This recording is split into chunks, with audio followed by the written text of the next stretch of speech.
Sorry for the abrupt stop on that last video. So folks, it looks like we have an exact x-intercept right at 3.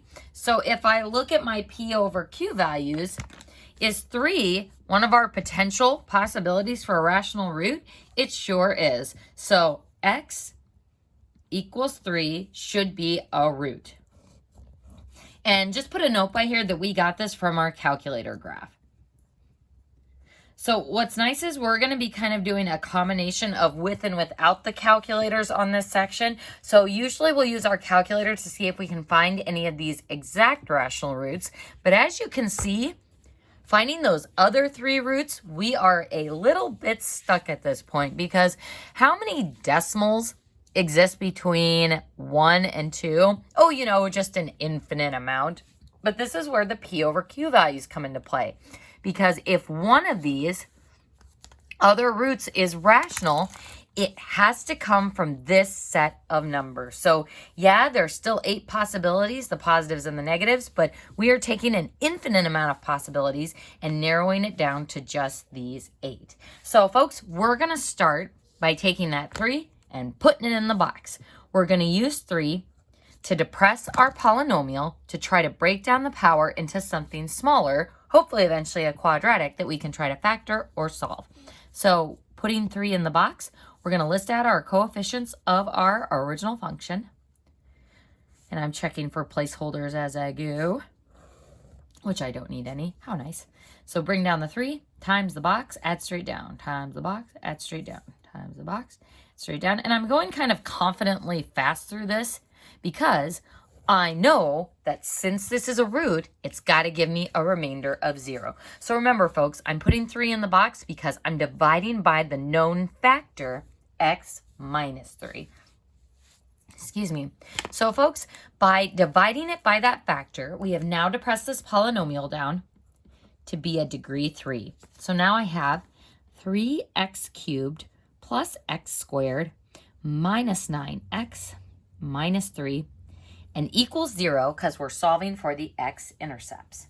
Now, can I factor this? Doesn't look like it. We might be able to if you remember how to do factoring by grouping, but our main thing is we want to depress it down to a quadratic since that's going to be the easiest way to solve it. So I would just put next to this one, not quadratic. Sad face. Because we want to get this power to be a degree 2 so that we can either square root, or use the quadratic formula. So the problem is we don't know any other factors because we don't know any of the other x-intercepts. But we do know that one of the other roots is rational. So is there a way for me to test some of these other values on my graph to see if those are the x-intercepts? Let's go ahead and start with those positive integer values, 1, 3, and 9. We know that 3 is a root, and since it is crossing at 3, we know that that root is only occurring as a factor 1 time from the polynomial. 9, it's definitely not hitting over there. And what about the negatives of those 3 numbers? Nada. So we're left with 1/3 and negative 1/3. Folks, does it look like we have an x-intercept at positive 1/3? Probably not. But negative 1/3 is looking pretty promising. And the best way that we can verify this is by using our trace button. So go ahead and hit trace, type in negative 1/3, and we see that our function is equal to 0 there. So that means negative 1/3 is an x-intercept. So negative 1/3 is our other root. So we found this using our trace key on our calculator and kind of common sense for what looks like it's going to be a potential solution. So remember, it's a negative 1/3. So now we can put negative 1/3 in the box and we can depress this yucky cube polynomial down a little bit further. Now, something we haven't done before is synthetic division with a fraction. If you're getting a little bit nervous, don't worry, because we know this is a root, so we know that our remainder should end up being 0. So if we bring down that 3, 3 times a negative third is negative 1. Easy enough. 1 plus negative 1 is 0. 0 times a third is 0. Add straight down. A negative third of negative 9 is positive 3. And bingo, our remainder is 0. So x equals negative 1/3 truly is a root. So now what we have just done is we depressed that degree 3 polynomial down a step further. And now it is a degree 2 quadratic. Hooray! So now if I turn this into a polynomial, this would give me 3x squared minus 9. So the 0x still gets the x, and then the negative 9 is our constant, and equals 0, so that we can take this standard form equation and solve it. So folks, now that we have a quadratic, how are we going to solve it? Are we going to be able to factor it? Well, no, because we already found the rational roots, and we know that irrational and complex stuff can't come from those factors. So it's either square root, or the quadratic formula. So as I'm looking at this one, since I only have x squared, I can factor this using the quadratic form, using square root. So I'm going to isolate my squared term by adding 9 and dividing by 3. So x squared equals 3 square root. And x is equal to plus or minus radical 3. And folks, how many solutions did we just find? We found positive rad 3, negative rad 3. So 2, 3, the negative 1/3, and 4. So we found all 4 roots. 2 of them are rational, integers and fractions, and then the other 2 are irrational, those nasty square root ones. So our last step in this problem is we are going to write this answer in factored form. Now, before we write this in factored form, I want you to go ahead and turn the page, and we're going to write some rules of factored form up at the top. So, factored form. So, in order to have true factored form, here is what you need. No GCFs, because if you have a GCF, factor it out. You can factor it a little bit further if there is a GCF. Next one, no fractions. So we'll address this in the problem that we're on, how we need to have no fractions there. And third, which will be more of an issue on this current page, no I stuff. So we don't want any complex items when we're referring to factored form. So folks, let's go ahead and flip back a page, and let's try to write the factors that describe this original polynomial. So f of x equals, so if x equals 3 is a root, what factor gives me x equals 3? X minus 3. If x equals negative 1/3 is a root, then x plus 1/3 is the factor that gives me that root. Now here's where it gets a little bit sketchy.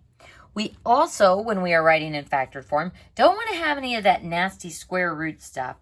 But the nice thing is the quadratic term that gave me those roots is the factor. So this is the factor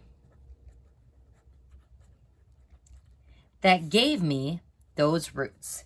So instead of just doing x and the opposite sign of the root and x and the opposite sign of the root, when I have the quadratic that leads to the irrational or complex terms, we can go to the quadratic term that gave me those roots. So I'm going to go ahead and write 3x squared minus 9. All right, folks, so these are factors, but this is not fully factored form because we have a couple of issues here. The first issue is we got a fraction, so that's not great. We're going to need to turn that into a regular integer. Our other issue is we've got a GCF. So we've got a fraction, we've got a GCF, and the great thing is these two issues will resolve each other. So folks, the first thing we're going to do is take that GCF of 3 out from this parenthesis. So 3 out of both of those will leave me with x squared minus 3. Next, we're going to use that GCF and distribute it into this parenthesis to get rid of that fraction. So I take the GCF out of this factor and I distribute it into this one because that's going to resolve that fraction, leaving me with x minus 3 and 3x plus 1. Now that looks like the type of happy little factor pair that we would get if we did the x method, which a lot of times the x method will lead to those fractional x-intercepts. Then we use the x squared minus 3, and that is our true factored form. So pretty cool stuff. By using the p over q values, we were able to take the infinite possibilities of what these other roots could be and narrow it down to 1. Now, the p over q values, they're never going to help you find these radical ones. So just to show you how these radical ones look on my graph, if I do trace radical 3, we can verify that that is a root. Same with trace negative radical 3. So I can still see that those two things are roots. And again, your calculator does a weird rounding thing, so we can assume that that is 0. So your calculator can verify that these are solutions, but there's no way to come up with those irrational items from p over q values. So p over q's only give you possible rational roots, and then irrational and complex roots we will have to solve using this breaking down method of depressing the polynomial, and then either square root, or the quadratic formula. So folks, what we are going to do is we're going to go ahead and turn the page. Don't worry, we'll come back to those bottom problems. And we're going to go ahead and do this problem down at the bottom of page 9, where it says find all complex zeros.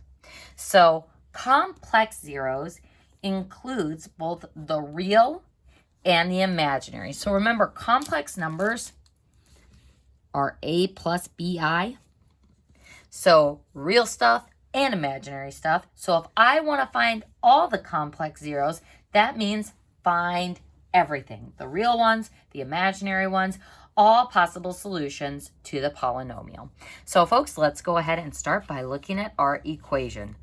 Its degree is 4, which means there will have to be 4 total roots. They might be real, they might be imaginary. We do not know at this point. So what we are going to do is first look at this polynomial and say, can we factor it? And yeah, the answer is a definite no. So let's go ahead and type this equation in on my calculator. Now, notice that we're not doing p over q values quite yet because we don't know. Maybe this has all imaginary roots, in which case we'd be kind of stuck. But let's just go ahead and take a look at the graph to see if we can determine real solutions versus imaginary ones.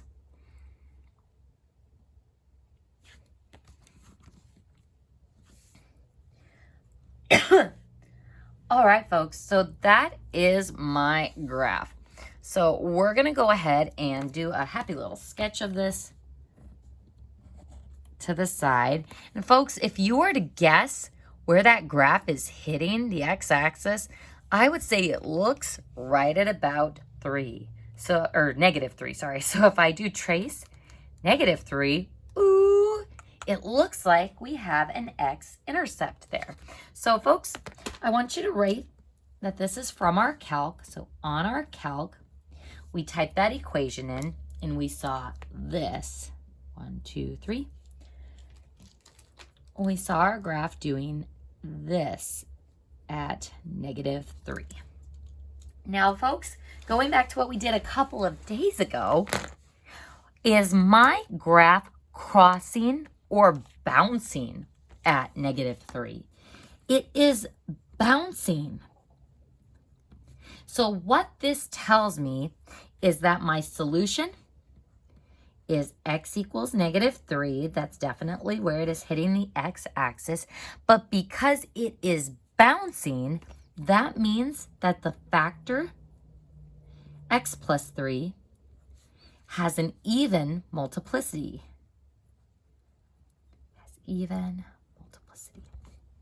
So that means it could be x plus 3 squared.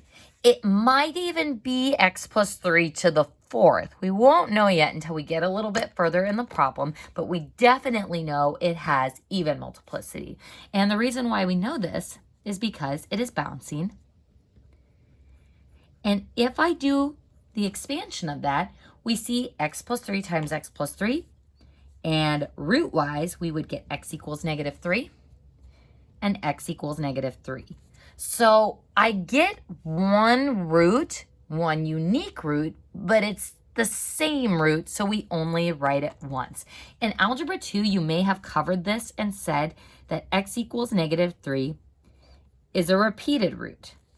And if you're like, well, big deal, like it's still just x equals -3 for a solution, what this means is that we're going to be able to use -3 2 times to depress our polynomial down.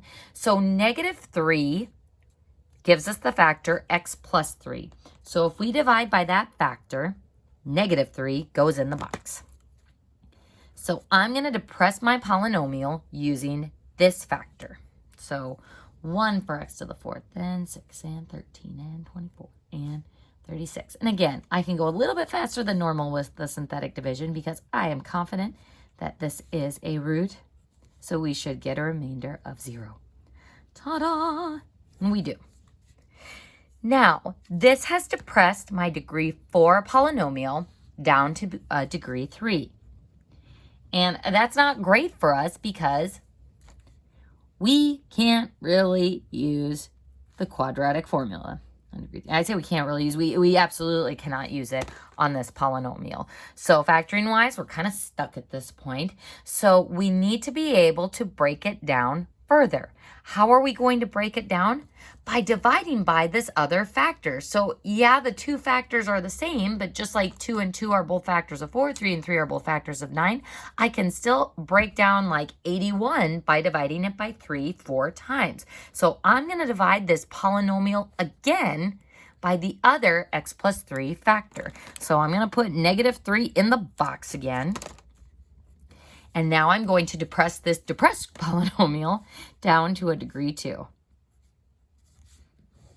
All right. So 1, -3, 0, 0, 4, -12, 0. Ta-da! Remainder of 0.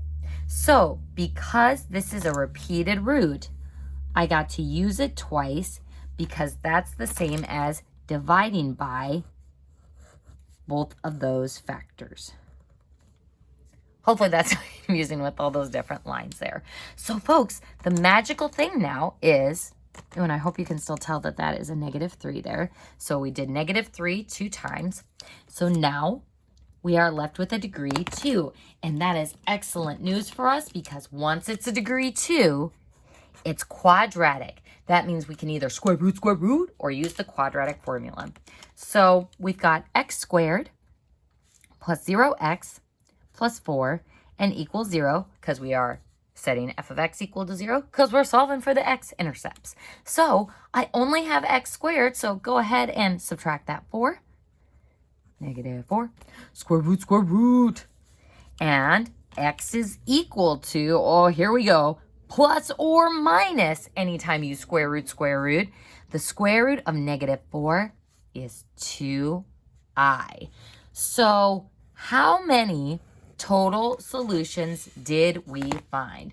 Well, we found 1 x equals -3 and then another x equals -3. So 2 roots and then positive 2i and negative 2i. Ooh, for a grand total of 4 solutions. So folks, degree is 4 and we found all 4 roots. So going back to the graph, my graph only showed the one repeated root. Your calculator only shows the real solutions. Those imaginary ones are no one to be found, but because of the degree, we do have a way of checking to verify that we have found all of those solutions.